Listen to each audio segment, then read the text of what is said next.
El turismo es la principal actividad económica de Mérida y en torno a ella se han desarrollado numerosos negocios y empresas que viven del mismo. Entre otros, los pisos turísticos. Pero la proliferación de estas viviendas destinadas al sector está provocando que disminuya el parque de alquiler normal para residentes y la protesta también de algunas asociaciones, como veremos.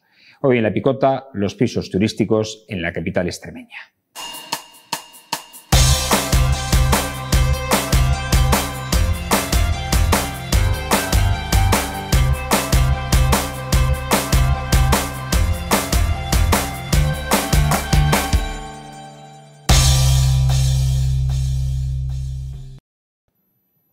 Bienvenidos a este tiempo de En La Picota, en Televisión Extremeña. Un día más abordamos la actualidad y la pasamos por el tamiz de la opinión con nuestros colaboradores, con nuestros picoteros, que, como siempre, van a dar su visión de los asuntos que hoy proponemos, los asuntos de actualidad. Para ello vamos a saludar a quienes nos van a acompañar en esta jornada de jueves. Por cierto, última picota en formato normal. Mañana tendremos las historias de Mérida repasando aquellos acontecimientos del siglo XX con Fernando Delgado, pero hoy prácticamente acabamos ya este ciclo de picotas de la temporada 2023-2024. Antonio Monge, ¿cómo está? Buenas noches, bienvenido. Buenas noches. ¿Qué tal? Nada, muy bien, pues ya con ganas de coger vacaciones y bien, con un poquito de calor hoy, ¿verdad? Bastante. Pero es el primer día, o sea que tampoco hay que preocuparse. Bueno, una semanita efectivamente en junio, apenas hemos tenido todavía calor, hemos tenido un veranito, un comienzo de veranito muy bueno. Pepe Pérez Garrido, ¿cómo está? Buenas noches, bienvenido. Buenas noches, con calor, como igual que Antonio, igual que tú, igual que... Y en alerta por el calor. Estamos en alerta, ¿no? Esperando que mañana España haga un buen partidito contra Alemania y son cosas del verano. Y luego cuando termine el europeo, pues rápidamente los Juegos Olímpicos. O sea, que tenemos un verano de deportes para entretener. Pepe, ¿no? te estás olvidando del Tour de Francia, que también... También, que ha empezado ya, cierto. Buenas siestas en las etapas de llano. Con el Tour me dormía yo la siesta ahí, ahora no lo veo. Llevo unos años que no lo veo porque como no hay ninguna figura española que destaque y que tenga posibilidades de llevarse la ronda, claro, duele. Recordamos a los tiempos de Indurain. Claro. Indurain, Perico Delgado. Perico Delgado solo llevó un año. Un año. Luego ya sí. Indurain 5. Y otro año lo perdió. Por su culpa, por llegar tarde al control. En fin, bueno, vamos a comenzar hablando de la crónica de proximidad, porque los mayores de Mérida han realizado un mosaico de Medusa que ha sido presentado este jueves en el Centro Cultural Alcazaba. Y son precisamente estas las imágenes que estamos viendo del descubrimiento de ese momento. Y no es el primer mosaico que realizan, ya han hecho otro, y hay que decir el buen trabajo que se realiza o que realizan los mayores en este taller de mosaicos, que además de, evidentemente, realizar unas piezas únicas, emulando o imitando a los originales, pues les sirve pues como un motivo de distracción y también les ayuda pues a mantener sus facultades físicas, que es importante. Por eso destacamos este acontecimiento que hemos vivido en la mañana de este jueves en el Centro Cultural Alcazaba. Y es ese mosaico, que es un señor mosaico muy hermoso de Medusa que han realizado los mayores de la ciudad, que tiene su dificultad, ¿eh? Pepe. Casi 3 metros de diámetro tiene, por lo que estoy calculando más o menos. Tiene su entretenimiento, ¿eh? Y lo que es más difícil es que lo hayan hecho varias personas, porque todas tienen que coger el mismo ritmo y el mismo dibujo y irse... Bueno, tiene su mérito. A los que ya somos mayores es una bendición tener entretenimiento, donde pasar el rato, donde reactivar un poco la mente, que es el problema de los mayores, que muchas veces se dejan llevar y se dejan caer. El estar vivo ahí se demuestra. Indudablemente. Bueno, estamos en la ciudad de los mosaicos. Claro. Perfecta. De todas formas, parece que un mosaico es una cosa sencilla de hacer, pero es compleja, ¿no? En la Escuela de Artes hay incluso una FP que tiene varios módulos de aprender, ya a nivel no de gente mayor, sino de chavales que están estudiando arte a aprender a hacer mosaicos. O sea que tiene doble mérito, ¿no? Que por un lado se organicen actividades para las personas que tienen una cierta edad, y yo no voy a decir mayores ni nada de esto, ¿no? Que tengan, bueno, pues eso, que tienen más tiempo libre para dedicarse a otras cosas. A mí me gusta decir mayores mejor que viejos. Bueno, claro, viejos es como muy no, mayores. Pues mayores que tienen tiempo libre para dedicarle a otras actividades. Está bien, pero doble mérito, ¿no? Por eso y además porque tiene una complejidad también importante. Y además es que lo cierto es que les ha quedado bien. O sea, ¿qué más se puede pedir, no? Es una cosa que es muy...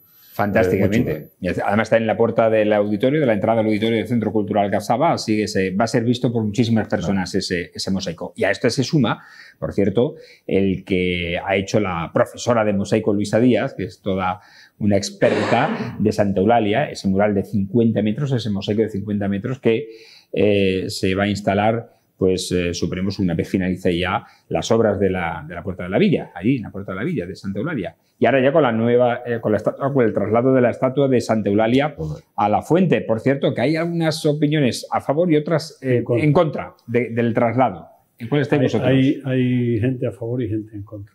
Hay algunos que opinan que el lugar donde estaba, en medio del jardincito, señalando, vamos, casi en el pico de lo que era la Rambla izquierda y la Rambla derecha, está mejor que ahí en la Puerta de la Villa. La Puerta de la Villa parece que está señalando la dirección de la calle José Ramón Mérida en dirección al Teatro Romano. Son opiniones para todos los gustos. Lo importante es que le tenerla y que no escondan la estatua de Ábalos que estaba antes en la Puerta de la Villa. Vaya a la Plaza Margarita Sirgo, según anunció y adelantó aquí ayer Julio César Fuster. Bien. O menos que nos demos la vuelta leyendo la inscripción. Sí, es cierto. Bueno, otro asunto, porque el Ayuntamiento de Mérida y la asociación ONG Ayuda en Acción ponen en marcha el programa Impulsa Empleo, que diseña itinerarios competenciales y formativos de forma individualizada para jóvenes de entre 16 y 29 años. Este programa ha sido presentado precisamente este jueves en Mérida por los delegados municipales de Formación para el Empleo, Pilar Amor, y de Juventud, Laura Iglesias, y por el coordinador en la región de este programa, Fernando Naranjo. Consiste en la generación de itinerarios formativos individualizados para mejorar la empleabilidad de los jóvenes, de forma que se crean itinerarios personales con una atención integral basada en la orientación profesional y la adquisición de competencias en empleabilidad y la interacción con el entorno laboral que tienen. La duración total de este proyecto Impulsa Empleo Joven será de 4 años y el número de personas que se beneficiarán como mínimo será de 50 participantes de forma anual, con edades comprendidas entre los 16 y 29 años inclusive. Bueno, son iniciativas de empleo para mejorar precisamente uno de los mayores problemas que acusa la comunidad. Una es el paro femenino y el otro es el paro juvenil. Tú como docente, ¿cómo lo ves? Bueno, pues la formación es la responsable de que nos saquen de esos empleos quizás a veces de baja cualificación y todo lo que sea formación, aunque sea fuera de la formación reglada, de formación profesional, universitaria o otro tipo de formaciones, pues bienvenida sea, ¿no? También es cierto que necesitamos, y hay nichos de trabajo que son importantes y que a veces no están cubiertos del todo por la formación más reglada, ¿no? Si el programa viene a cubrir esos nichos y a dar oportunidades y nuevas capacidades formativas a los que participen en el programa, bienvenido sea, ¿no? Entonces, bueno, todas las iniciativas, si van acorde a una necesidad y a un itinerario personalizado y también en concordancia con las necesidades del sector productivo, pues en principio tiene, pues más mimbres de éxito que no tiene buena pinta. No cualquier otro programa. Bien es cierto que el número de personas como mínimo participantes 50, yo creo que debe ser ampliado y lo ponen como un mínimo y creo que supongo que lo ampliarán a más gente, ¿no? Pero en principio. Y además trata un sector de la población que tiene un difícil acceso al mundo laboral, 16, 29 años. Es el sector más deficitario en el trabajo, lo que mayor número de desempleados ocupan. Estamos hablando de cifras de casi el 50% de paro juvenil. Sí, paro juvenil y el paro femenino. Bienvenido sea.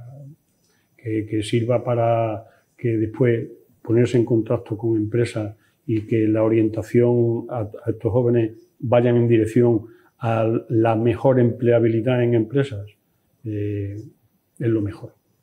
Yo creo que ahí tienen que estar unidos los profesores, los que marquen la pauta en este sector, con las empresas en las que vayan a necesitar tirar de los jóvenes para, bien te digo yo, procesos informáticos, procesos logísticos, procesos de formación en el sentido que sea.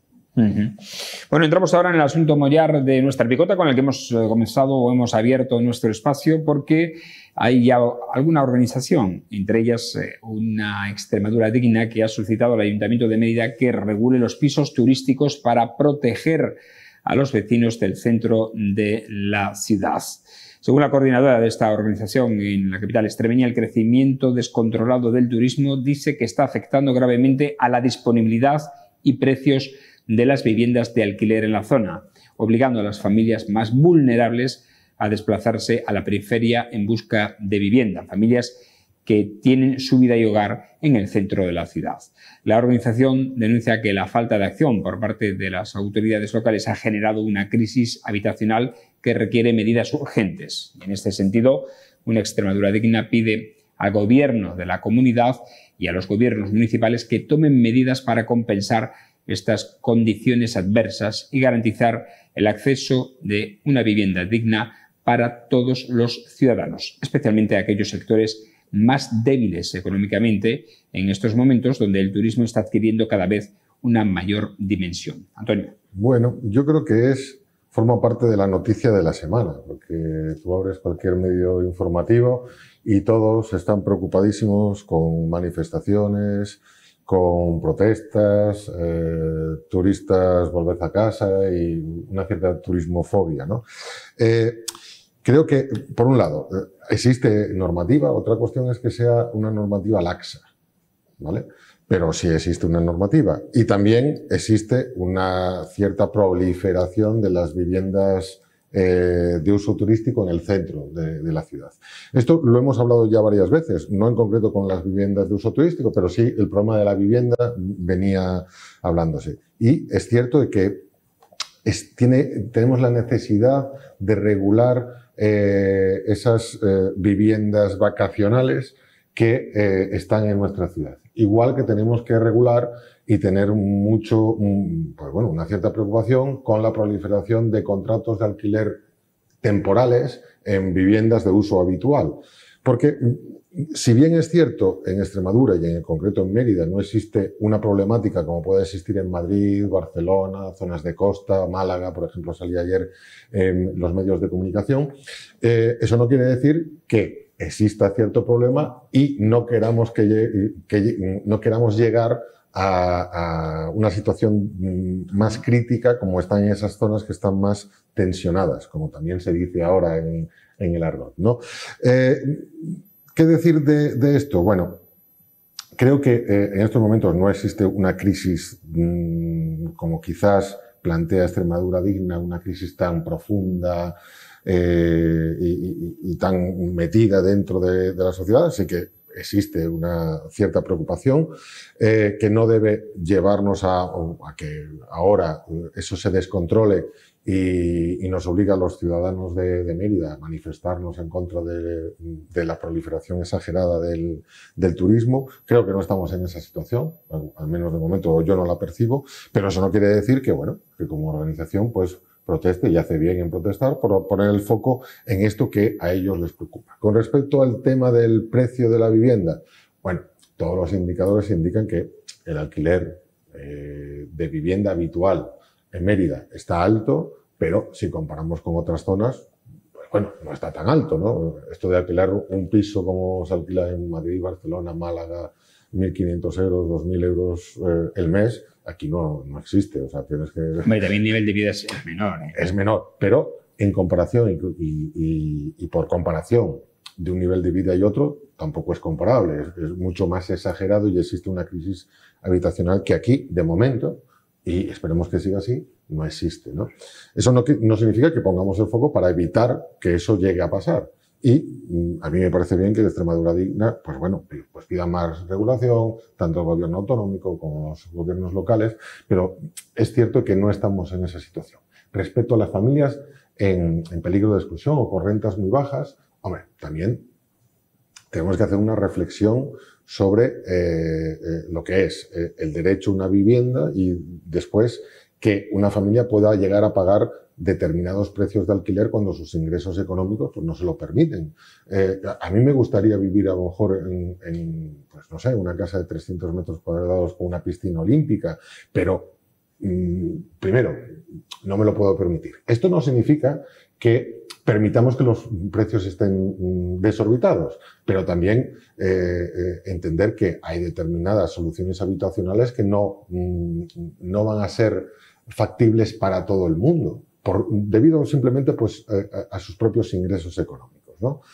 No significa tampoco que nos obviemos y nos relajemos respecto a que a esas familias que tengan dificultades económicas no le demos soluciones habitacionales acordes a sus ingresos o a sus necesidades, ¿no? A lo mejor no están localizadas en el centro, pero sí pueden estar localizadas en zonas que se pueden ser más asequibles.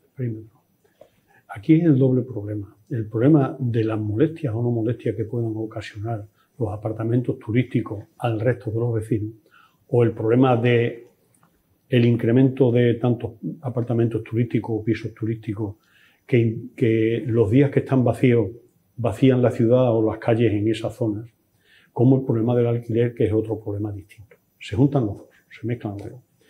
La regulación del tema de los apartamentos turísticos no debe ser solamente local. O sea, lo que pide Extremadura Digna me parece muy bien, pero tendría que ser a nivel general, a nivel nacional.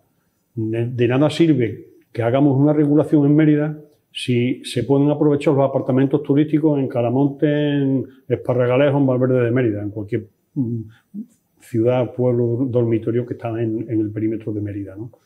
De nada sirve tener regulado Mérida si no se regulan el resto de ciudades.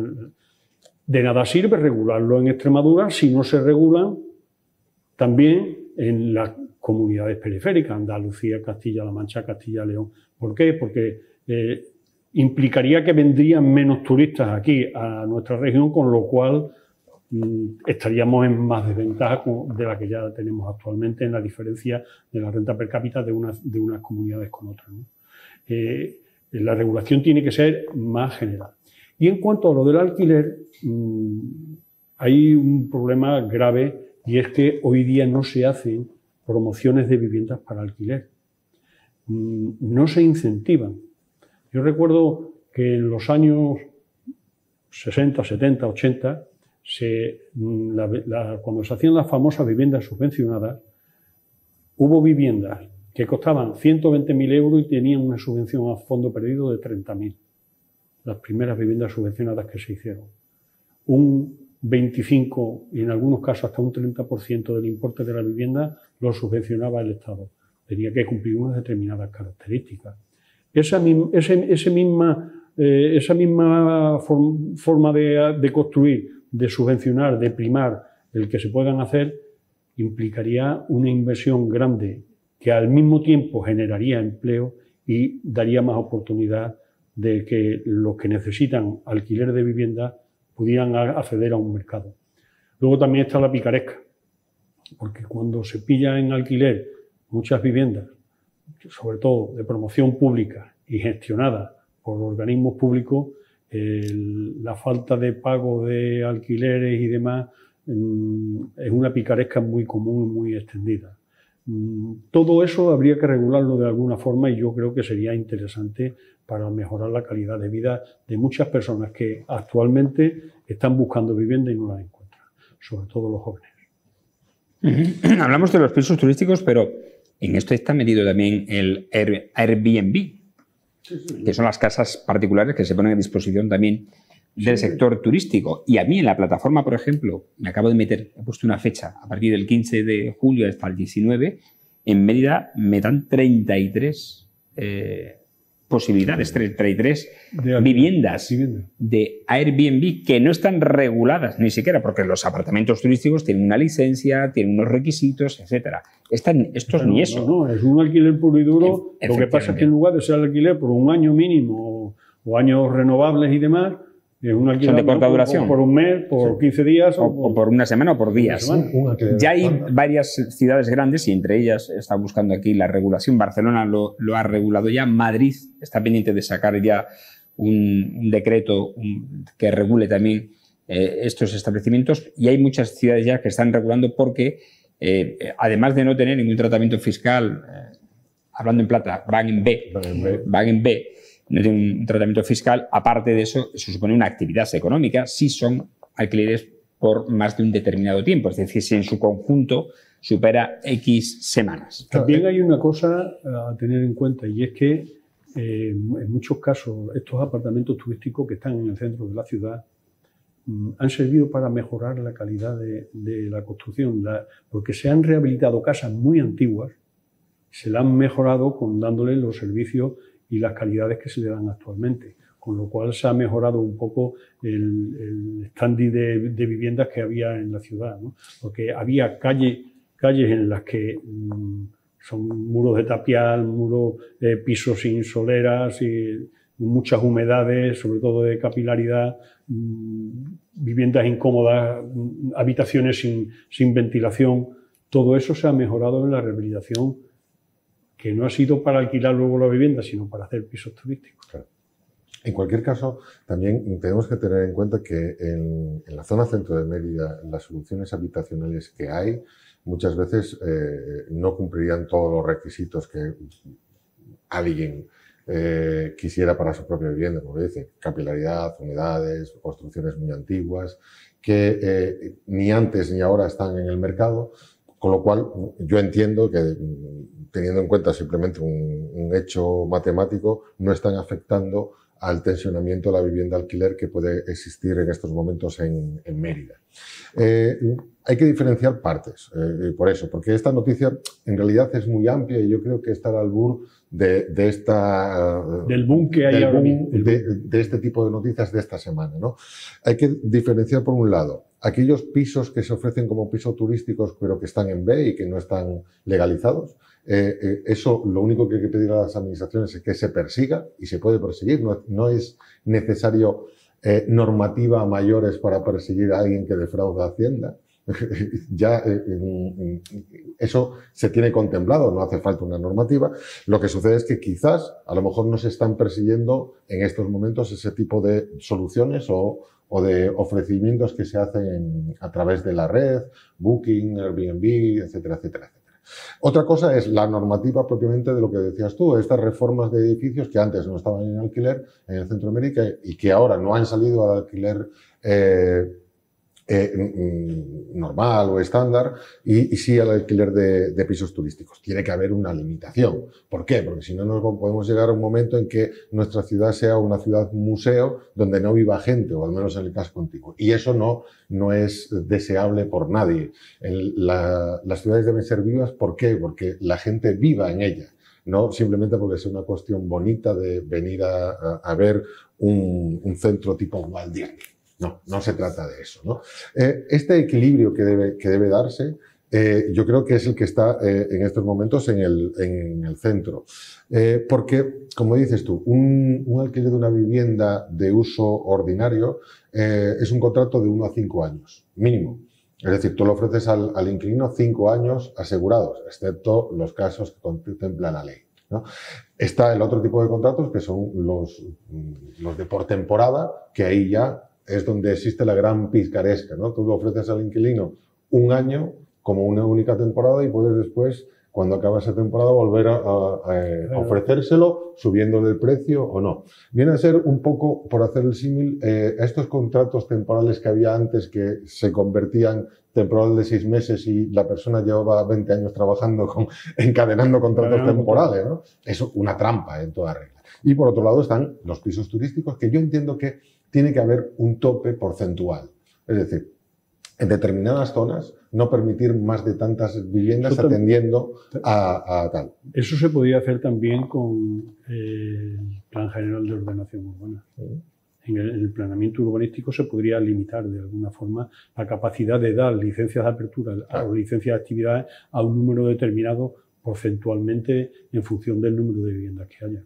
Sí, pero eso no lo puedes aplicar al Airbnb, a las viviendas privadas. Son en B. Al ser en B, tú sabes que si alguien está ofreciendo su vivienda para un fin de semana, no tiene la licencia correspondiente, con lo cual no puede hacerlo, porque es una actividad económica. Es diferente a que tú ofrezcas tu vivienda que tienes para un alquiler de 5 años. No, ahí lo vas a pagar en Hacienda. Tú no te preocupes, que en el RPF te viene la casilla correspondiente para pagar ese alquiler de vivienda. Este otro tipo de viviendas piratas son las que son perseguibles totalmente, y además que se puede limitar y actualmente se puede limitar porque es una actividad económica, con lo cual necesitas de una licencia, aunque ellos o esos 30 y pico, 40, 60, 100, no sé cuántas hay, estén ofreciéndolas, pero lo están ofreciendo de una manera ilícita. Que haya que hacer una legislación específica para eso, yo creo que ya la hay, porque en realidad no tienen esa licencia de actividad económica como tal. Por la actividad, claro, es por donde también se les puede pillar.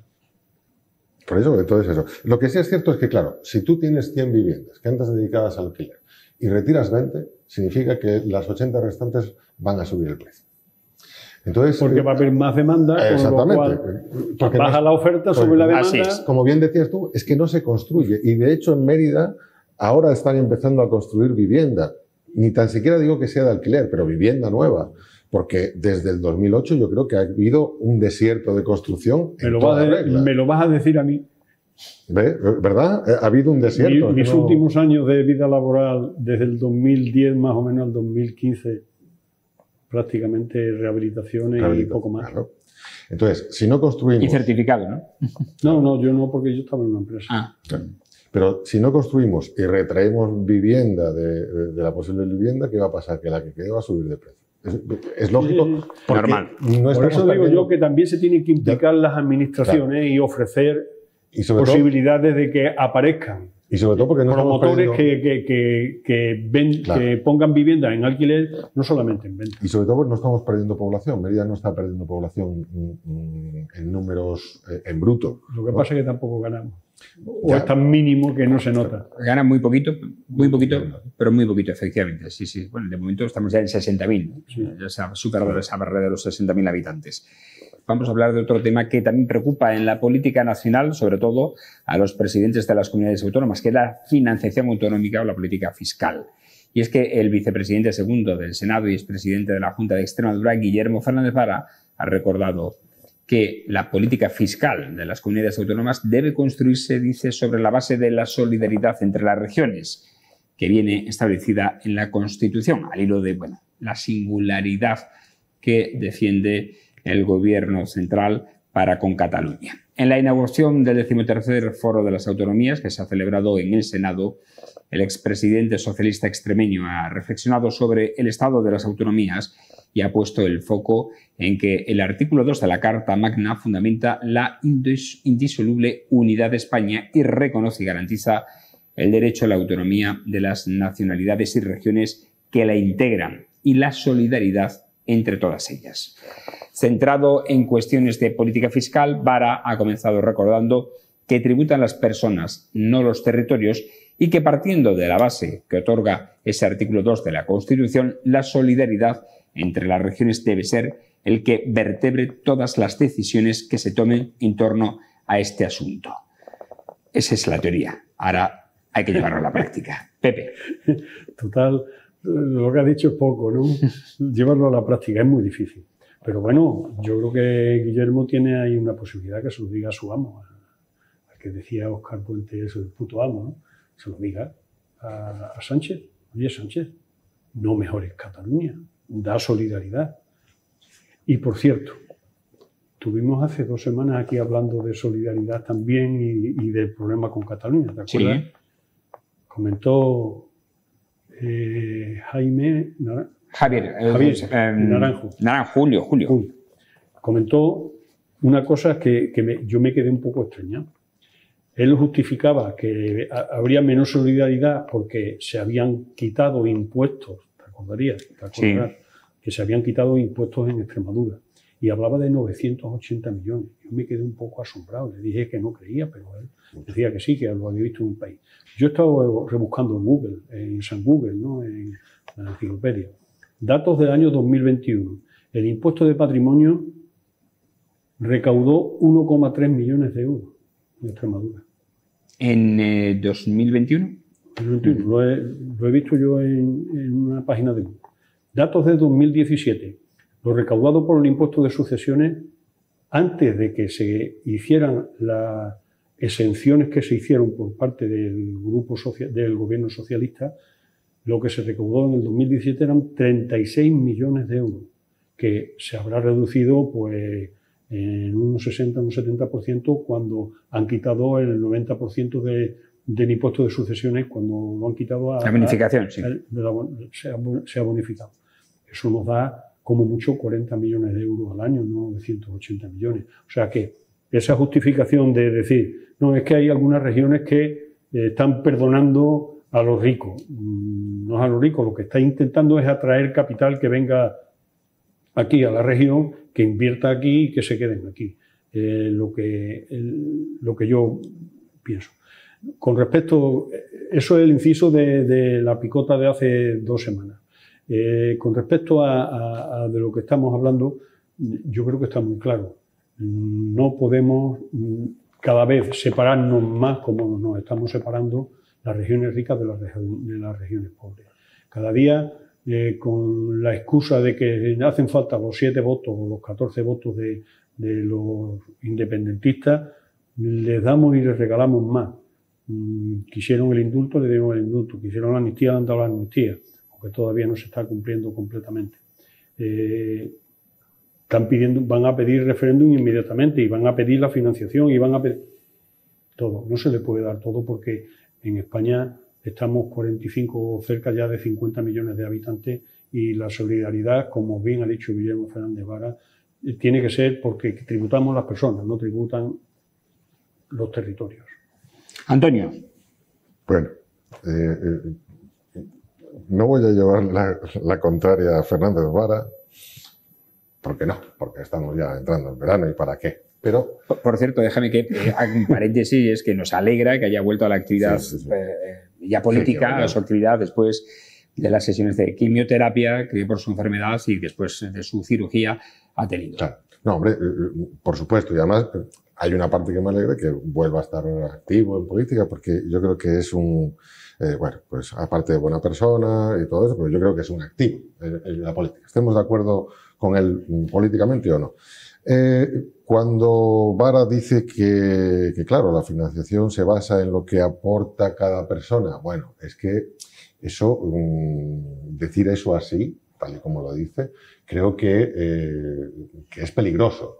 Sobre todo porque tenemos que tener en cuenta que la financiación autonómica o los procesos de financiación que el Estado da a las autonomías se basan no solo en el número de habitantes, sino también en el territorio donde debe cubrir los servicios. Si fuese el caso del número de habitantes por Extremadura, recibiríamos mucho menos de lo que recibimos, porque nosotros tenemos una peculiaridad de que tenemos un territorio muy extenso que cubrir y tenemos... Muy pocos bichos. Exactamente, muy pocas personas habitantes. Con lo cual, primer elemento a discusión que se trata aquí, las comunidades más ricas, Madrid, Barcelona, y no digo todo Cataluña, Barcelona, Comunidad Andalucía, no toda Andalucía, sino las partes Sevilla, Málaga, tal, siempre pedirían que la financiación fuese acorde al número de habitantes.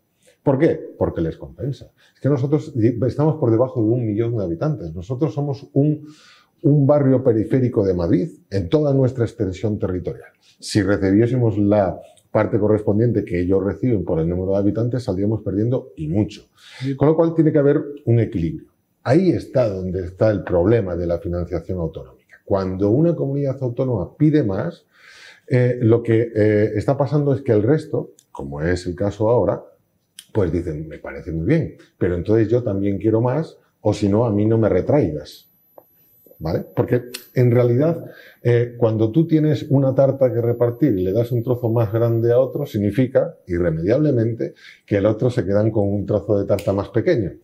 Y es lógico. Y es abrir una vez más el tema del melón de la financiación autonómica. Cada vez que en este país se abre el melón, y creo que la última vez, yo no sé si fue Rajoy o quién fue que abrió el melón. Zapatero. O Zapatero. Abrió el melón, la que se montó fue eso. Por un lado, avisos de que España se rompía, por otro lado, avisos de que no había solidaridad, por otro lado, avisos de tal. ¿Por qué es lógico? Porque el caso, por ejemplo, de Extremadura, nunca en nuestro sano juicio pediríamos que la financiación autonómica fuese acorde a la población que tenemos. ¿Por qué? Porque entonces estaríamos muy perjudicados. Porque no es lo mismo dar servicios a 1 millón de personas que están dispersas, veas el caso extremeño. No es lo mismo montar una red hospitalaria en Extremadura que montar una red hospitalaria en Madrid. Porque en Madrid posiblemente no pongas un hospital en la sierra, porque en realidad están a 30 kilómetros de un hospital grandísimo al cual le puedes dar servicio. Pero como nosotros centralicemos los hospitales en Badajoz, Mérida y Cáceres, la gente que vive por afuera, pues se nos van a morir en el trayecto. Sí, porque tardan más de 1 hora en llegar. Exactamente. Entonces, los costes que tienen asociados nuestra comunidad son tan sumamente específicos, o como dice el presidente, ¿cuál es el término para hablar de la revisión de la financiación autonómica en Cataluña? No utiliza específicos. ¿Cómo utilizaba? Singular. Nuestro sistema o nuestra realidad es tan singular que nosotros tenemos que estar sobrefinanciados respecto al nivel poblacional que tenemos. Y ahí no decimos nada. ¿Por qué? Porque es lógico. Pero eso se soluciona con un estudio global y una aprobación de una mayoría suficiente para que no se tenga que cambiar cada 4 años. En la construcción existe una cosa que se llama la fórmula polinómica. Y es que, explico, cuando tú ofertas una construcción de una obra, de un edificio, lo que sea, tú das el presupuesto hoy, pero a lo mejor tardas 3 años en construir y los precios dentro de 3 años no son los precios de hoy en día.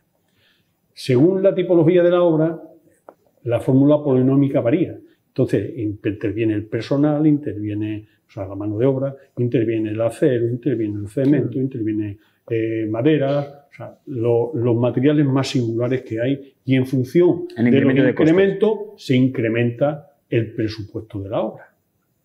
Esa fórmula polinómica se podía hacer exactamente igual para la financiación autonómica. Expresar las singularidades. Tienen una cantidad fija que no se revisa. En la fórmula polinómica suele ser el 15%, que es fijo. Y ahora, los otros se puede hacer en función del número de habitantes, también darle la razón, porque también tienen razón. Si nosotros en 1 millón de habitantes necesitamos 1000 médicos, por poner un ejemplo, donde haya 10 millones de habitantes, harán falta 10.000 médicos, yendo a la misma proporción, con lo cual el coste también se aumenta. Entonces, tendrían que tener en cuenta la población, la extensión, la superficie.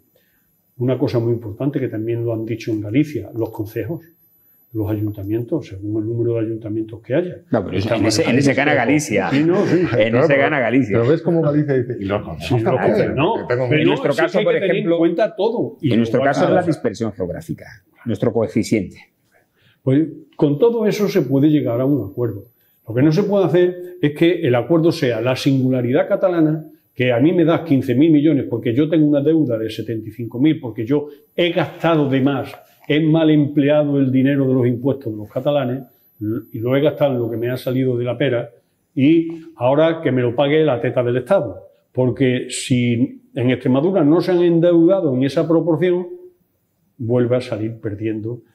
Como ya ha pasado en otras ocasiones, cuando se han dado el fondo, sí, el FLA, ¿no? El fondo de financiación local. Y esto que voy a decir es polémico y lo sé que es polémico. Pero yo creo que no les falta razón en el siguiente sentido. Tú sabes que siempre que se negocia una financiación autonómica, además se ofrecen a cambio inversiones del Estado, ¿vale? Yo no sé cómo están el grado de ejecución presupuestaria de las inversiones del Estado en Extremadura, Pero en el caso de Cataluña, porque se han encargado de dar los datos, está por debajo del 30%. Es decir, que de todo lo que te prometo que voy a invertir, después solo invierto el 30% de lo que te he prometido. Claro, eso genera un cierto grado, y entonces yo diría también como extremeño, si a mí me dices que, veas el caso del tren, que tú, no, ya no es AVE, es el tren, pero tú me dices, yo voy a invertir 1.000 y al final estoy invirtiendo al cabo del año 300, me dices tú, me parece muy bien, pues dime que vas a invertir todo lo que quieras, pero si al final solo ejecutas el 30%, tú me estás engañando, y me estás engañando vilmente, ¿no? Como Estado. Y esto yo creo que es algo a lo que no debemos llegar. ¿Por qué? Porque, claro, nosotros formamos parte del Estado. Si hay una falta de operatividad en la ejecución de esos presupuestos por parte del Estado, es lógico que las comunidades autónomas, si tienen grados de ejecución mayores, reclamen ese dinero para sí y dicen aquello de déjame que ya lo gasto yo, porque tú total lo tienes y no lo gastas. Y lo digo por gobiernos estatales del PSOE, del PP, de todos. Sí, no, pero eso le pasa a gobiernos nacionales, a gobiernos regionales y locales. A gobiernos locales. Claro, exactamente. Que al final, un ejemplo, para aprobar el presupuesto de este año, por Mérida, les dijo al alcalde que si iban a estudiar o si iban a hacer la inversión de un puente que uniera a los salesianos con la zona tal, que le votaban el presupuesto. Se lo han votado. ¿Tú has visto el puente? No. Bueno. A lo mejor están estudiando. Bueno, pues hará. La gestión de los presupuestos es muy importante, sobre todo las infraestructuras. Pero ahí hay otro inciso para la fórmula polinómica que decía antes. El grado de infraestructura de cada una de las regiones. ¿Cómo estamos de infraestructura en Extremadura y cómo están en otras regiones? De ahí el término de solidaridad. Pero eso es para invertir más. Pero Pepe, ¿tú crees que nosotros salimos bien parados en esa revisión? Nunca, porque somos 5 diputados o 6 y 8 senadores. Pues yo digo una de las comunidades, por cierto, que más dinero recepciona del Estado en per cápita, ¿no? 1.575 millones es la diferencia. Andalucía es la que más, ojo, que recibe 5.000 millones. Sí, pero mira, y curiosamente, déjame simplemente por apuntar los 3 datos. Las únicas 3 comunidades que tienen un déficit en cuanto a lo que ingresan y lo que reciben es Madrid, que es la que más derecho tiene a quejarse, porque es la que más ingresos tiene, 26.000 millones, y recibe 19.000, o sea, tiene un déficit de 6.300 millones, mientras que Cataluña, con 25.000 millones que ingresa, recibe 22.800. Esto es del año 2021, que esto ha cambiado la radiografía seguramente. Por tanto, tiene un déficit de 2.100 millones. Claro, Madrid puede decir también, es que mi singularidad también es más importante, claro, porque soy el que más ingreso aporta y el que menos recibo en proporción. Sí. Y después cuando me pero es que además te encuentras con otra particularidad. Si te tienen cedido el IVA, te encuentras con que la gestión económica es inferior, con lo cual ellos por IVA recaudan o reciben muchísimo más que en Extremadura.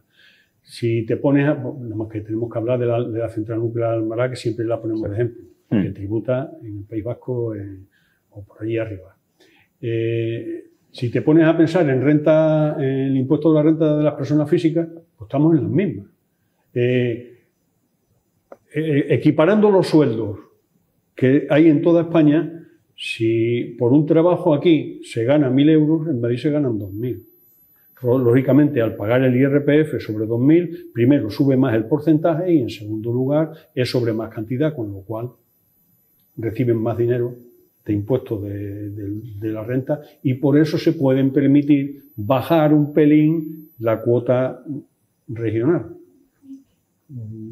Al final, las regiones ricas serán más ricas y las regiones pobres seremos más pobres, por desgracia.